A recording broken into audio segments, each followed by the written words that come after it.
I would like to welcome members of the Antioch University faculty, graduates, family, and friends to the Antioch Commencement ceremony.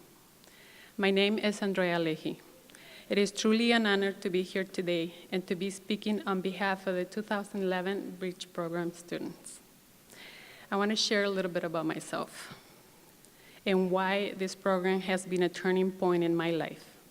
I grew up in a small town of Cuquillo, Mexico, just north of Jalisco. I'm the seventh of 9 children. At the age of 15, I got kicked out of the 8th grade.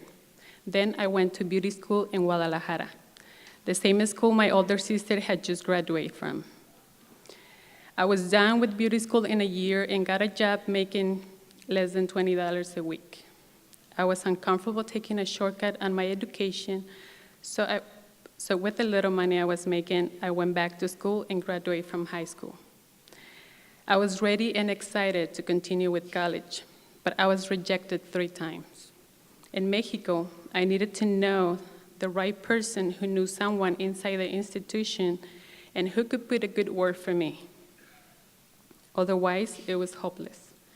Desperate, I asked for help, but no one could help me. I had the impression that in the United States, a person could work and make enough money to live independently while going to school. I arrived here in 1990. I worked day shifts, night shifts, and working in many factories. The next step to improve my life in America was to learn the language. It was not easy. During this time, one of my sisters was diagnosed with cancer, which was devastating for our family and her 6 children. My father, tired and unable to overcome the loss, suddenly died of a heart attack. My family fell silent. I became a workaholic and stopped pursuing an education.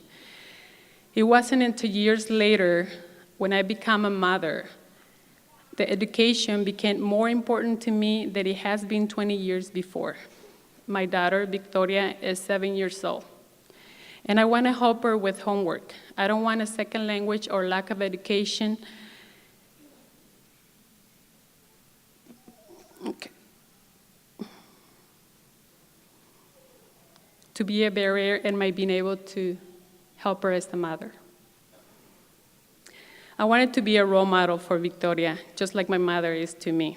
The Bridge program has given me the tools to be one for her. Here's how the program did it. On the first class of the Bridge, I didn't know what to expect. But I thought, whatever it is, it has to be great. I felt this way because going to college for me was like a dream. The Bridge program is sponsored by generous scholarships, so I didn't think it would cost us anything. But within the Bridge, we spent a lot, and what we spent was very worthwhile. Some of us have difficulties with language, others have part-time or full-time jobs, families to take care of, or personal problems.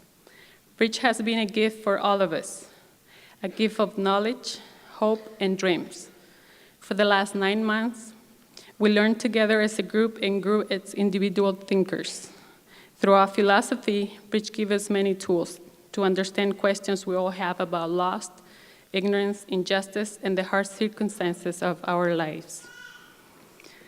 We learn about Plato, the allegory of the cave, the ignorance keeps people in chains, and for Socrates, the unexamined life is not worth living. One cannot stop pursuing knowledge and happiness.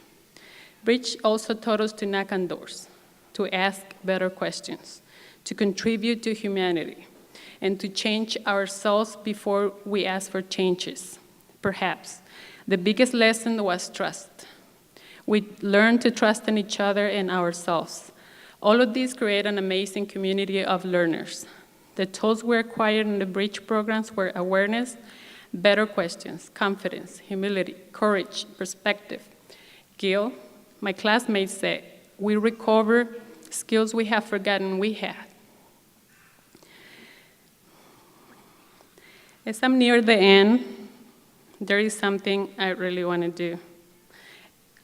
I want to take a picture of my classmates from here.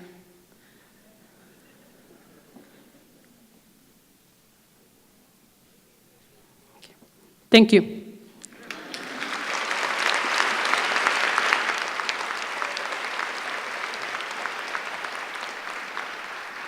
She's probably going to start another collection with this.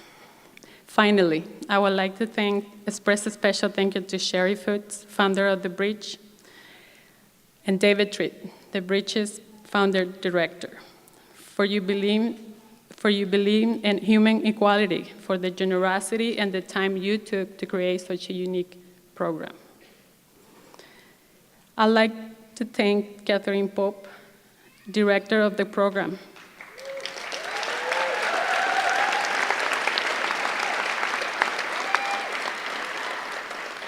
for supporting us in our adventure of regaining our voice through writing our stories, for introducing us to our own hungry ghost, for teaching us how to deal with it.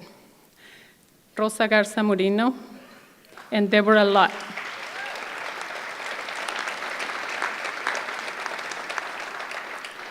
Thank you for the knowledge that empower us to continue our education and to help us understand the critical importance of art history and literature. The interns, Samantha, Brandon, Sarah, Terry, Eric, Ashley, and Cindy, for this great gift, for being so patient with us. Thanks all of you for doing what you love and what you're passionate about, because passion, that's what's celebrating today. Last but not least, I also want to thank our families and friends for supporting you, giving us on every step of the bridge. Thank you.